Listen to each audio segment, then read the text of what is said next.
You probably clicked on this video looking for an answer, looking for the method or trick to meeting people that you want to consider as friends. What I want you to do instead is some self-reflection. Who in your life right now would you consider as a friend?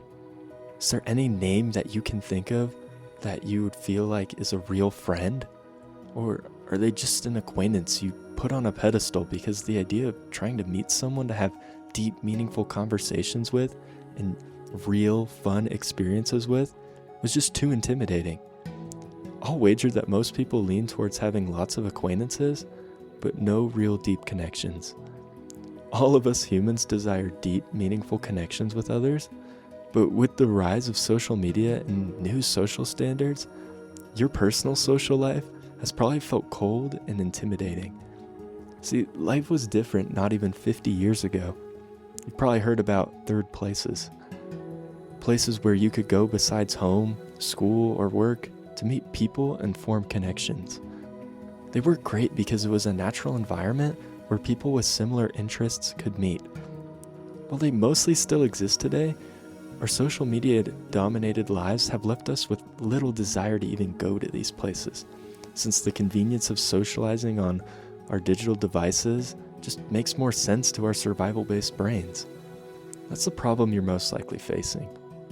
I can't just tell you to start going out more, because you actively have to choose to start going out to these places. People used to have a choice. If you wanted a social life, you went out. Now it's optional. And is it really a wonder why all of us have felt so lonely? So how can you meet people at these places? What has to change isn't the places specifically, it's your mindset. If you choose to go to these locations with the intent only to meet new people, then you're simply missing the point. People go to these places to enjoy their interests. So what needs to happen is that you intentionally pick a place where your own interests can shine. Be yourself. And at these places, you'll start to realize that by expressing yourself, similar-minded people will be drawn to you. That's how you meet the real people, not through any specific tactic or certain kind of charisma.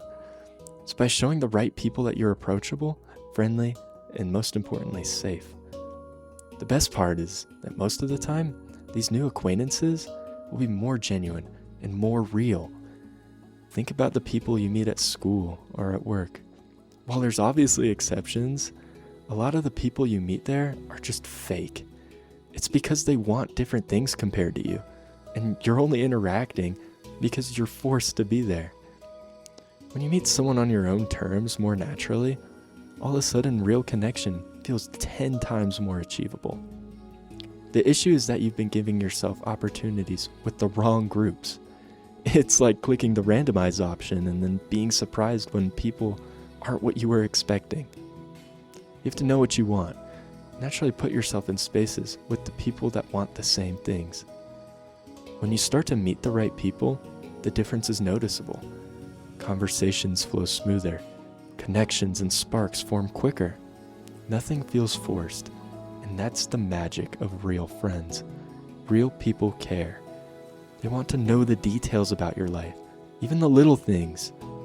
You can have deep and meaningful conversations with them because there's trust and care put into each word said. And while this is the end goal for most of us, you have to seriously ask yourself first, can I be that for someone? I think a point a lot of people miss about having a real friendship is that they aren't meant to be a transaction. A real friendship isn't about giving or receiving. It's just about being there for each other, to share memories and share experiences. One person isn't supposed to do more than the other, or expect more from the other person. So most importantly, you need to self-reflect and consider if you're ready for that type of commitment. When people can't make the commitment to the other person, that's when the friendships become fake and toxic, and in the end, they all dissipate. When one person cares less than the other, that's when people get hurt. You have to mentally prepare yourself to be ready to give what the other person needs. And most importantly, they should be doing the same to you. And most importantly as well, is also that friendship takes time. Loneliness isn't just something that can be fixed overnight. It can take months worth of effort and practice to get to the point where you feel ready. Sure, if you see an opportunity, take it. Learn, grow, and be okay with not being perfect. Because in reality, none of us are.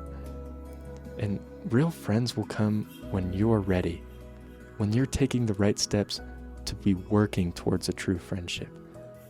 Making a real friend should be a natural experience. Make sure you're just being intentional, giving yourself the right opportunities, and have the right mindset. Work on yourself so that you feel ready to commit to these lifestyle changes. If there's anything I can leave you with, I would say be someone that they want to keep around, but most importantly, be someone that you would want to keep around.